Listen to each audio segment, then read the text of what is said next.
Marriage and Motherhood. I am Michelle Perda, and I'm a marriage coach. I'm a life coach, and I work with moms to help them be happy again in their marriage.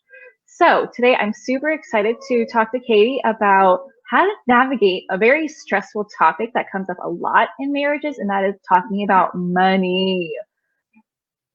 Here we go. So, Katy, why don't you introduce yourself? You've been here before, but it's been a while, and we have Oh, some new wow. people here. So, tell them all about the amazingness that is you, Katy. Okay. Well, it's funny. I'll share some amazingness, and then I have a really timely story to share too. Um, so my name is Katy. I am a financial coach, and I absolutely love working with couples to help them transform the way that they work together with their money.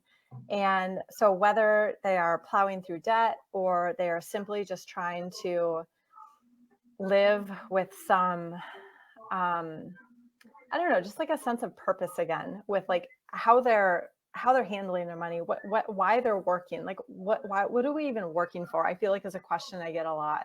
um like money's coming in, money's going out, and there's like this constant hamster wheel thing going on, and they're not even really sure anymore like what it's all for. So anyway, so I work with married couples as well, and I focus on behaviors and habits, and then the communication piece and how to really start talking to each other more and more. So I have a background in teaching and coaching. I was a high school teacher for a really long time, and and I think that served me well working with hormonal teenagers because now I get some reluctant husband on the phone, and I'm like, I know how to deal with you. Uh-huh. So but something that's really fun is today is actually my anniversary with my husband, and we're How many years? celebrating 9 years. I Yay. pulled out my wedding dress this morning and put it on. You still fit So, it? sort of, yeah. Sort of. So my daughter is 3. So I thought, it's finally like she's at that age where I thought she'd appreciate it. And my son too, actually, he was actually more interested than she was. But I say that to say, but before we got married, and actually this was a big deal, and I just went live in my group about this. When before my husband and I got engaged, we had this moment. It was one of those just hard moments that and we've had a lot of hard moments, but early on. But this was one where I was being very irresponsible with money. I thought that I knew what I was doing. I read a lot of books. Like I had the theory down, but the practice was just a mess. I had credit cards, I had student loans, I had medical bills. I just like I was putting massages on credit cards and just buy, like I would just buy stuff. I would pay all my bills and be out of money and just be so glad that I paid the bills that I'd go out to eat and put it on a credit card. I was just a freaking mess. And I was so good at justifying what I was doing. I was so, I was like, well, I know about personal finance. I read all the books. Like, I'm going to be fine. I opened up a retirement account in my 20s. I'm going to be just fine. And the reality was I was not fine. And so I live in New England. And so we have, North Face and EMS and all those outfitters everywhere here. And we were at EMS or one of those places, and I put on this really expensive raincoat, and I'm twirling around in it and, looking at the price tag and wanting to buy it. And Scott came up to me, and he's got, if anyone knows my husband, he's got this like deadpan. He just has this face where you're like, oh crap. and it's lovable now, but and he just said like, what makes you think you can afford that? And it was just one of those moments where I didn't know if I should break up with him. I mean, I was pissed. And the next Yeah. few days, it like unraveled into this whole thing. The coat was probably $150. I didn't buy it. I actually have one now that I bought after I paid off all my debt as sort of like a happy Yay. debt free to myself. And Uh-huh. it feels so good. Like I love it. I think I would have hated the one that I initially tried on if I had bought it, because it would have been attached to all these emotions. And I'm sure Sure. some of the ladies here can relate to that kind of thing. Yeah. But anyway, so it's just like this whole thing just unraveled. And I, and he did recommend a book to me, Dave Ramsey's Total Money Makeover. I'm a Ramsey preferred coach. I teach those principles, and I got it from the library. But initially I got it because I was going to show him. I was really angry for a long time. And I think a lot of that came from me knowing instinctively, as we women do, or intuitively, that I was wrong. It was me. And I really had been talking the talk in a lot of ways, not just that one. And I needed to, I was 20, I don't know what was I, like 24, 25. Like, it was one of those times where I just needed to grow up. And this was a pivotal moment. And some of us are still growing up in our 30s. I just turned 37. Like, I'm still having moments where it's like, you know what, it's time to grow up a little bit about this. And I think our poor generation is hashtag adulting till we're 40, like we just, for whatever reason. Right. And so that was a pivotal moment, but that work that we then did, because after a few days, the talks were better. We moved through it. He reached some financial goals while I was working on mine. And we really made some serious progress together. And that laid a foundation that is so strong now that I truly believe nothing can get through it. And the reason I believe that is because in just the last 24 hours, we've had 2 conversations about some pretty serious high ticket financial stuff that each of us has felt, I don't want to say concern about, but just has had some vulnerable feelings around. And one was me, one was him. And we each came to each other with our completely unique, separate situations. It's almost serendipitous because I'm here today to talk about this. And we were both willing to share. We were both willing to be vulnerable. We were both willing to listen to our partner. We were both willing to take responsibility. We were both willing to change our minds. And it just felt so light. It felt so empowering. And I just was overwhelmed with this feeling of, this is why I'm doing what I'm doing. Because I believe that couples can improve. Like, I believe that you can go through something. In fact, I believe you have to go through something. You can't go, there's like that kid's book, can't go over it, can't go around it, right? The bear hunt. You have to go through it. Right. And I just, that's reinforced so often. And I just love that in the last 24 hours that happened. So that was a bit of a long intro, but I just think that I love it. That really speaks to sort of the transformation that I care so deeply about, is that we can go from like, I want revenge, like, I'll show you, I'm gonna, all that kind of ick that we can do, to like coming to this place of, and I know you talk about vulnerability and like communication, all that stuff really well, but being able to come from a place of self awareness and taking responsibility and vulnerability. And it's across the board. I mean, money is no different. Like, anything that Michelle is teaching you guys, like, just apply it to your finances. That's basically the answer here. But I saw that so clearly in the last 24 hours that I just had to reinforce that. That is such a win. I really love when you can look back and say, can you imagine how we would have handled this years ago? It would have been so much uglier, right? And instead, both of you leave the conversation feeling heard, feeling understood, and feeling like you guys came together and worked through it together without, with minimal casualties. And that is so huge. I love giving high fives to my husband whenever we have those moments. Like, man, did this happen like years ago? We would have been, it would have been ugly. And I would have been crying and, just ugliness. But anyway. Something that's really important too about when you are able to come to some sort of agreement or compromise or whatever it is, then whatever that big scary thing is feels lighter. And I already said this, it really feels lighter, but then you can be excited about whatever the thing is, right? I think all too often we're so scared of, investing in something or, spending money on anything. There's always that, what's it going to cost? How are we going to pay for it? Right. And so to be able to come together even if it's scary, at least you know that you're in agreement. So that weight comes off, Mm-hmm. and you've got a partner to make it work, Yeah. together.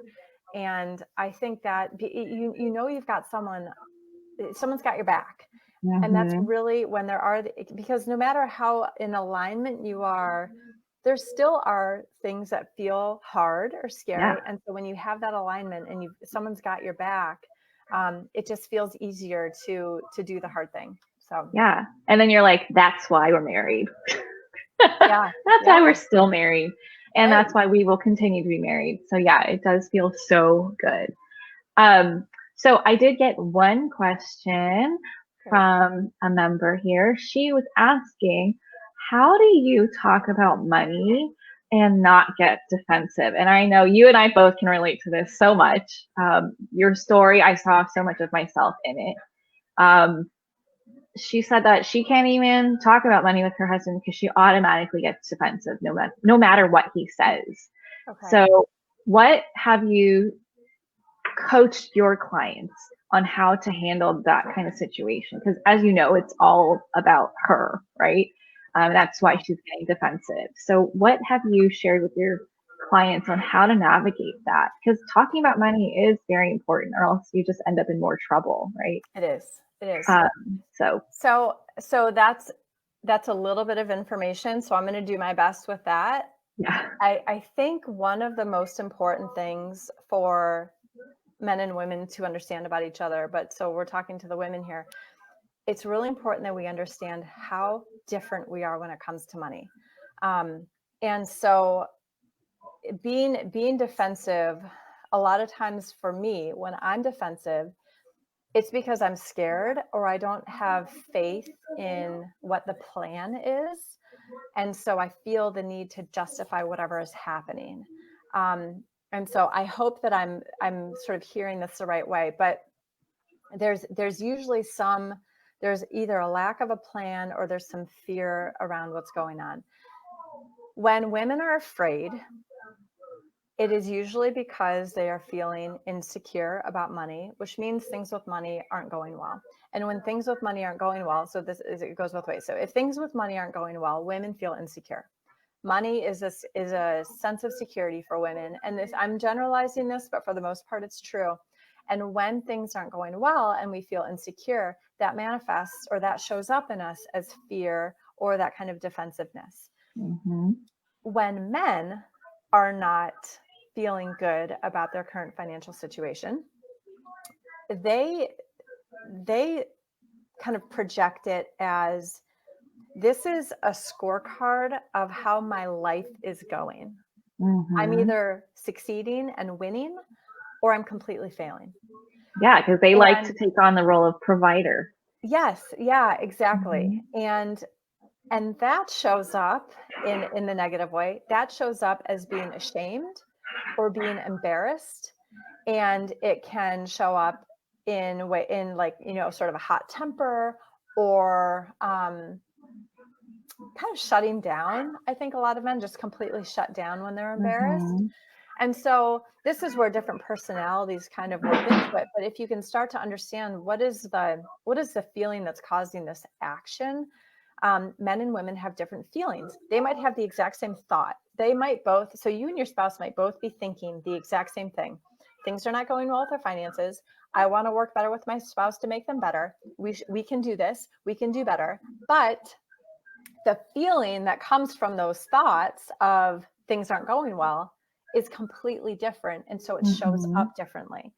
And Yeah. so when we see our spouse show up differently than we are showing up in our marriage about something as heavy as poor money decisions or just bad habits, we will sort of defend our feelings, right? Oh And yeah. I'm not a marriage counselor, so this is just what I've sort of intuited from working with all the couples I have. But what I see is that we feel insecure and scared, and we want to defend that feeling when our spouse is saying, "Why are you scared?" Nagging.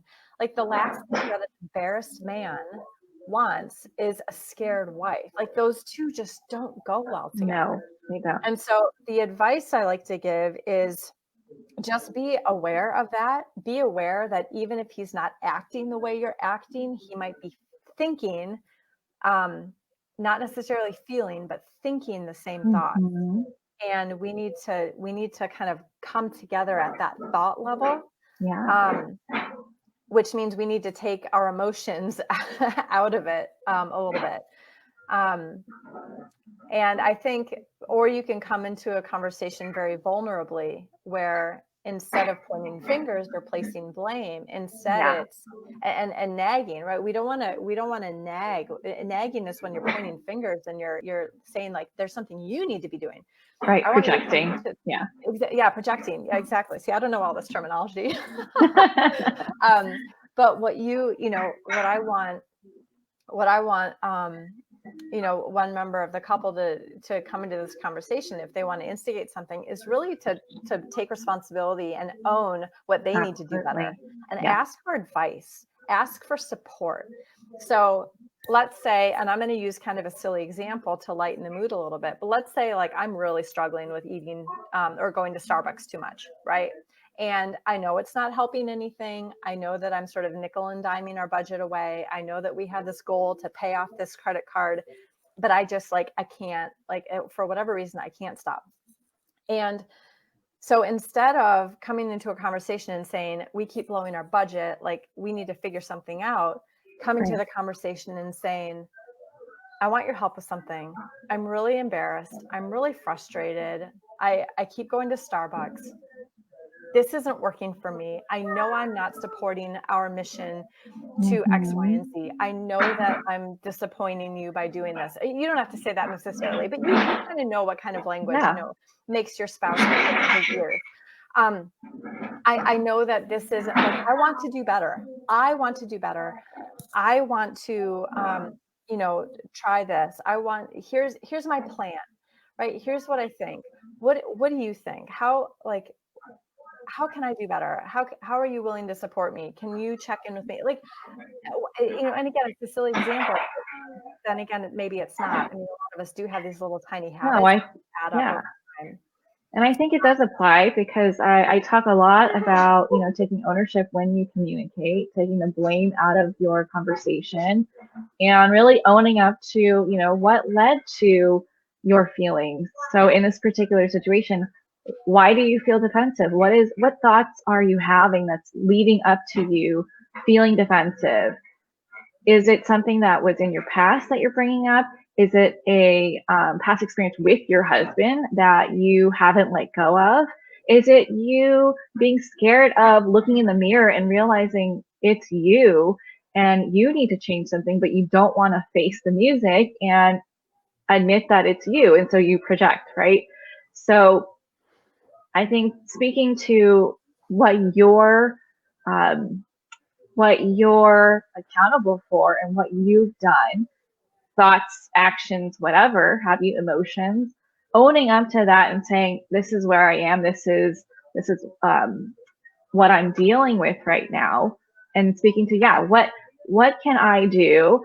Can you help me? Like, can you hold me accountable? Whatever. Oftentimes when you do this, they will get caught off guard because they're probably used to you pointing the finger and then them having to be defensive, and then you guys go back and forth, the whole reactionary cycle, right? Yep. When you own up to your own, I don't want to say flaws because we all have things, right? But when you own up to your own actions that aren't aligning with the goal, then they're able to take a step back and say, wow, that's different. Where do I go? Like, where do I come in with my flaws? Where can I do better? And it may not happen in the first conversation. It may happen in the subsequent conversation. But I think it's really important to lead. If you want the conversation to change, then someone has to initiate the change and show up differently, right? Not both people pointing the finger. And I'm sure you see that with your clients as well. It doesn't work out. And I think you bring up a really good point there too, where it might not reciprocate in the first conversation. And so having patience is really important too. So, if you have this conversation and you're all excited that you owned up to your actions and shared, don't lose hope or steam if you if it's, you know, you have to go into it truly seeking what you are saying, truly seeking Absolutely. advice, truly seeking to own up to this. You can't have some hidden agenda where, well, if Right. I own up to it, he's going to come. Like, you can't, you No. have to go into it very authentically, Yeah. and have faith and patience in the process. But I think you'll be amazed at how you will feel when you say, I'm feeling defensive and I'm not sure why. Um, Here's what I know I could do better Yeah. around this situation. And I want to do better. And I would like your support doing better. And it could be as Absolutely. simple as that. Like, this is how I'm feeling and I'm not sure why, but I want to improve it. Here's a way that I think I could. Will you support me? Yeah.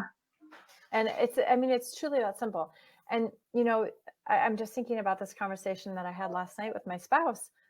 I was taken, I initiated it, and I came from this vulnerable place, and it was a little bit scary, because I knew that it was going to just sort of expose some fears that I had about me, right? This is all about me. Yeah. And I was surprised at what came out, and how, I don't want to say healing, but just how eye-opening it was for me to actually say out loud what it was that had been kind of holding me back. Yeah. And so when I say all of this, like, I'm speaking from very recent experience, and I feel very, very, I hear my daughter just woke up. I'm sorry. I'm a little distracted right now. And there's like fresh brownies on the counter. I have no idea what's going on up there right now. But I feel very, very passionately about this right now, because it is so sort of raw right now for me. So absolutely. And I know it could be scary if you're not used to bearing your feelings and taking the time to reflect and take ownership. But I assure you, getting defensive is a sign that you need to do the personal work. Something in you is dying to get out because you're not feeling heard, which is why you go into the defensive cycle, which is why you keep talking in circles, which is why you start to criticize or project or yell even, or shut down. Those are all signs that you're not speaking your truth. And until you do, you're going to feel heavy. You're going to feel like something is wrong. You're going to feel like he doesn't see you. And the reason for that is because you're not showing him you. So he cannot see you if you're not showing yourself, right? What's deep down, what's being triggered, what memories are coming up for you, what you fear the most, right? Like, do you fear that you're going to end up homeless? Do you fear that you're not going to be able to put your kids in sports and give them the childhood that you so craved when you were young because of whatever's going on? Do you fear that you're going to end up divorced because you guys aren't able to talk about money? Like, there's so many different reasons that could bring up defensiveness. So without knowing more details, that's what I got. If you are watching this and this was your question, feel free to add more detail to this so that we can dive into a little bit more. And if you can relate to this, chime in as well so that we can get down to it for you and help you sort through it.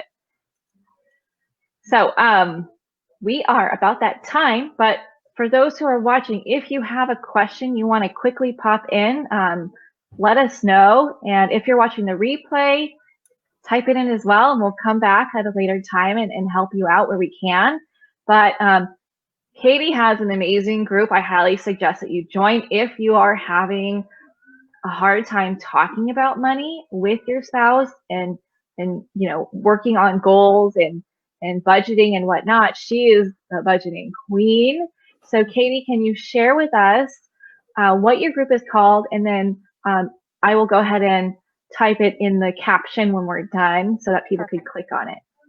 Yeah, so my group is Fighting for Financial Peace, and it's if you're having trouble with communicating about money, it's a great place, but really it's for any married woman. I offer something different every single week when it comes to money, whether it's budgeting or getting some savings or paying off debt. Right now I'm doing a marriage and money group coaching program. I've got a 1K in 30 days challenge starting next week.